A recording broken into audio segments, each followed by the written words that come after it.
Yeah, I mean, it does sound look like, well, you had a little bit of momentum in the last 5. It looked like you're going to pinch it. What are your thoughts? So I guess just immediately after that one. Yeah, it's a good question. I'm torn really between being disappointed. Obviously, top 4 was there for the finals campaign, and some pride in the season, I guess, and being good but not great, sort of way we would look at that season, I guess. And it fixed my mindset a bit when I thought of, well, we actually had a double chance. We just used it already. So qualified now and move on to the next month and start preparing. Boys will have a couple of days off and we'll get ready and start preparing for a finals campaign. So move on, learn our lessons, but move on pretty quick. How much do you take from the actual performance tonight in terms of the finals footy kind of intensity or atmosphere for what's to come? Yeah, I mean, our last month we've played a lot of finals type games. There's had that feeling about them, and tonight was no different. The crowd was up and about and very loud, and I thought our players for the most part handled it really well. We obviously got out to a bit of a lead and they came back, but we never went away. So from a mentality point of view, to get back to be really potent and have our chances even late in the game, we couldn't quite. I thought we shot ourselves in the foot quite often in the front half of the ground in particular, and gave them some opportunities and left some out there. But we're going to have to take our chances, and we can't afford another slip up. What did you make of the Aimon call, the deliberate? Well, what it was called? Sorry. Yeah. Execution. I never really comment on that. All I can say really about umpiring is they made less mistakes than we did. So I'll worry about the ones we can control.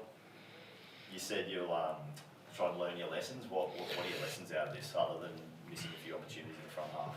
Yeah, I mean, I think we were probably a bit loose with some. We got lucky on occasion. Obviously, they missed some shots on goal, and the way we moved the ball had some good moments. But we're going to have to be a bit sharper around the middle of the ground, and defensive 50 stoppages. I think they kicked 1 goal 6 in that area. So there's a couple of things to sort out there. We looked a little bit. Structurally, we weren't exactly the way we would like to look. So there's some lessons. But when you play against a good side, you have to take your chances. And they missed their chances with shots on goal. We missed our chances with not getting shots that we were in positions where we really should have. So I think both teams will have plenty to work on from an offense point of view coming out of that game. And they moved the ball a bit too easy. We know they like their uncontested marks. So they transitioned the ball probably a couple of times a bit too easy. Your 4 tall forwards have been a talking point for a while, and you subbed Mitch off at half time. Where's that lead you going to finals, do you think, in terms of that makeup? Yeah, we'll work through that. I think Mitch got a bit corky. He wasn't moving too well in the second quarter in particular. And I did think it was a bit slippery, and maybe a smaller mix might look a bit better for us, but we probably couldn't get the matchups exactly how we wanted, and our ball movement made it a bit difficult for our forwards, to be fair. So, we continued to give their defenders pretty good looks at it. They didn't take a heap of intercept marks, but they took us out of positions that we would like to be in. Something missing at the moment, the strength inside mid, because you can see the likes of McCluggage, the way they break away, and Rayner and Co. You're just missing that edge at the moment, I think.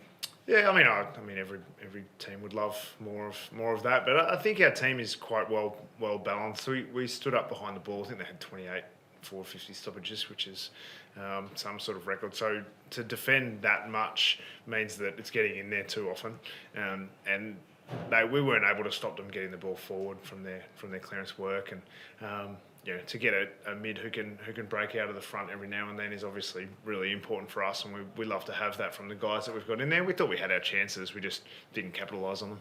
Are you concerned with your form outside of Tasmania and obviously around one Sydney, your form away from home, a couple of big games, you're just not quite passing that test at the moment? Yeah, I think in our last 10 or 12 games, we've lost 3, and they've all been close ones in a state. So there's a part of me that says, well, we're in all those games. We were in front in 2 of them at 3/4 time and got run down. And then tonight we were sort of just on the precipice at 3/4 time, and we, that'll turn. I'm sure I think we'll probably play in a state in our first final. So odds are in our favour. What do you want, Perth or Sydney?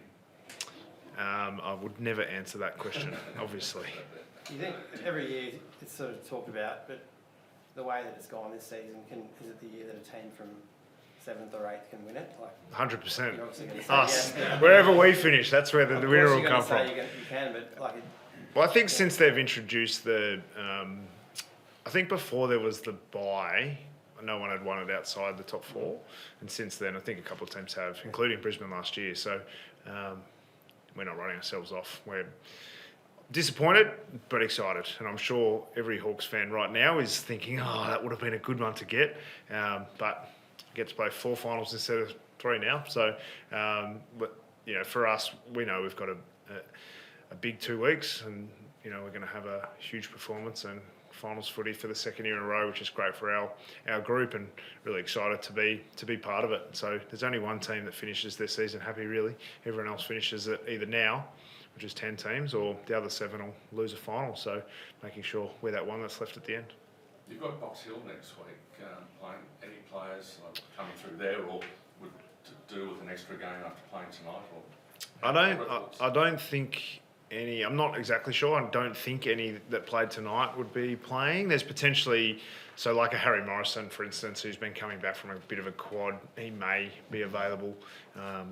He was a test for this week and didn't quite come up. So if he's available, we'll make a decision with the medical team about whether or not it'd be better for him to get some minutes. So there's an example of someone who might play. But for now, you know, I think it's make sure we get our training in, make sure we stay fit, healthy, strong, and keep training together and working on our game and improving. And if we do that, we feel like we're not a mile away.